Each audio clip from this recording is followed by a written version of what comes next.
E aí galera, tranquilo, na boa.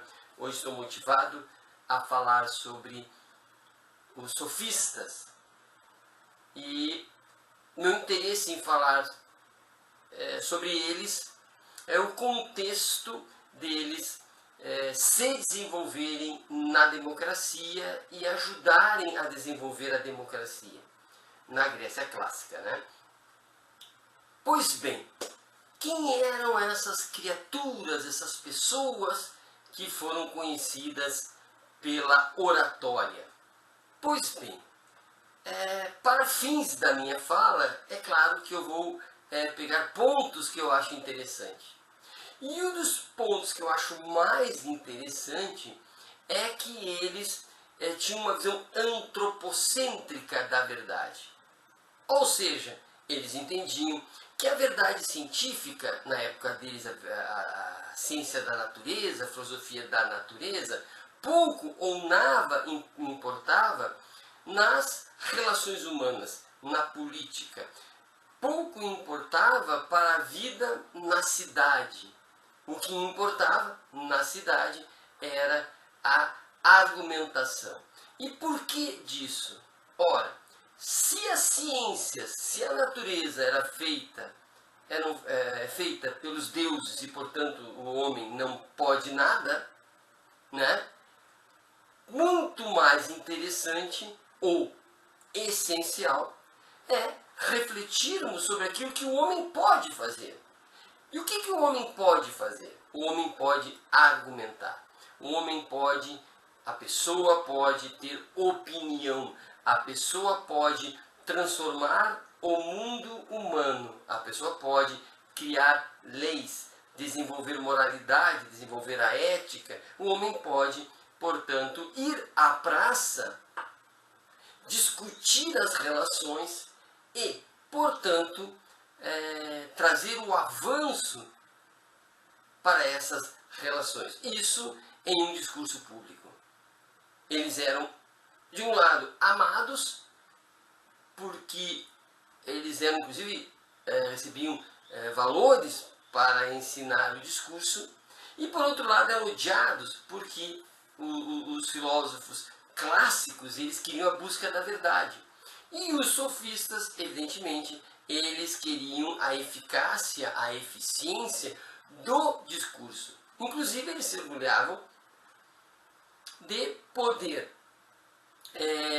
defender uma ideia e logo após agir contra essa ideia e convencendo em ambas as situações. E por que disso? Porque eles diziam que o que nós temos acesso, nós humanos, sobre o mundo é a opinião.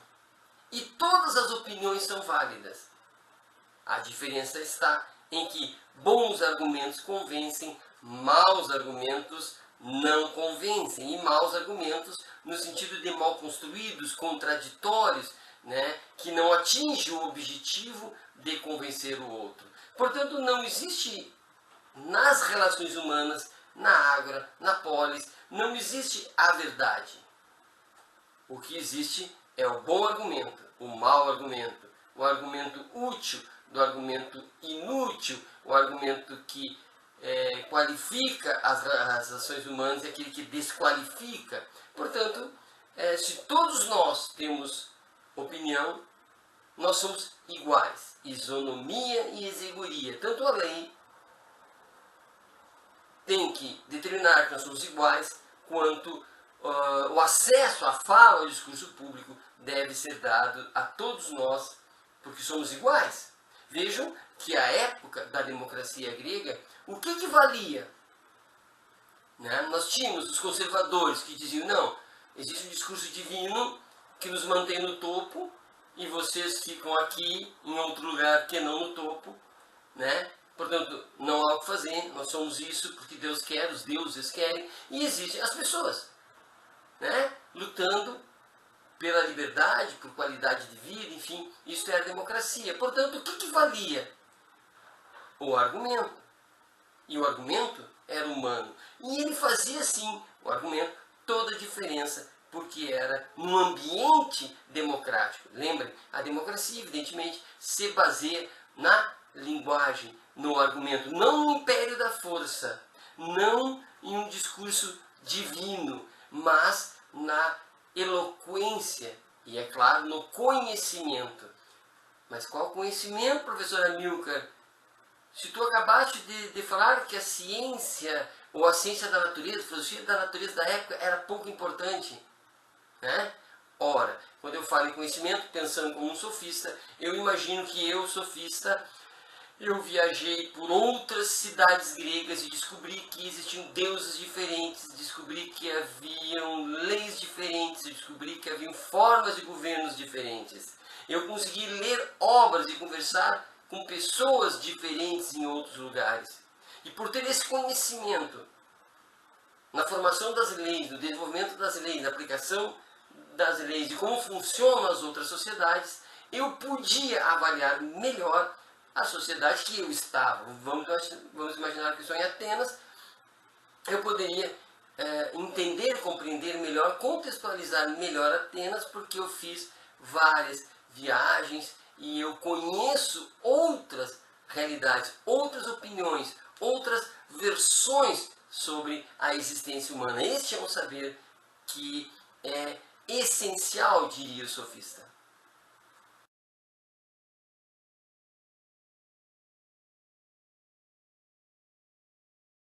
Mas os sofistas, eles entendiam que a função da filosofia é entender o homem, as pessoas, e as pessoas na democracia, na polis. Esta é a função. Também a função da filosofia é estudar a linguagem a ponto de saber refutar argumentos. Perceba que por debaixo disto que eu estou falando, eu trago a ideia de respeito à argumentação. Eu trago a ideia de as pessoas tinham que se dar um tempo de fala e, portanto, um tempo de audição. Não era só fala, mas era audição. Percebam a relevância de parar para ouvir, a importância para deixar a minha opinião um pouco estacionada, parada, para poder ouvir a opinião do outro. Existe uma lógica, uma racionalidade aqui, uma intenção de provar que tudo que é provável pela linguagem. Percebem? Tudo que é provável, que se pode provar, é provável pela linguagem. Percebam a importância, portanto, do logos, da razão. Estes eram os sofistas do tempo do Sócrates. E dá para fazer assim um contraponto à dificuldade que os sofistas teriam em conviver com essa mentalidade metafísica dura das pessoas que invadiram o Congresso Nacional.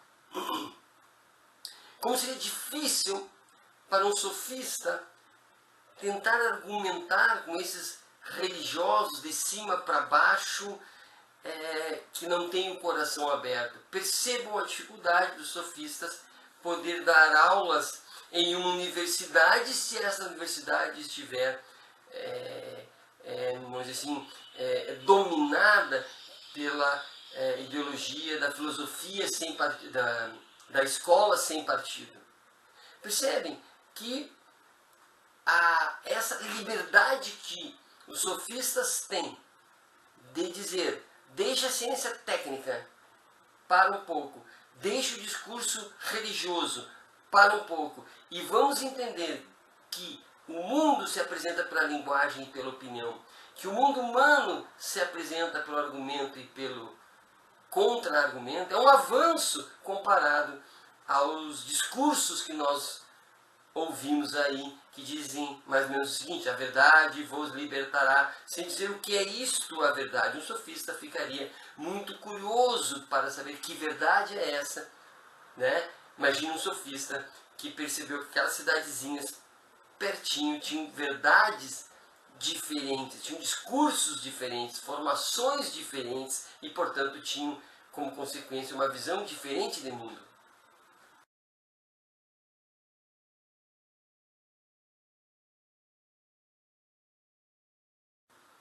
E outra coisa bem interessante, já para encerrar,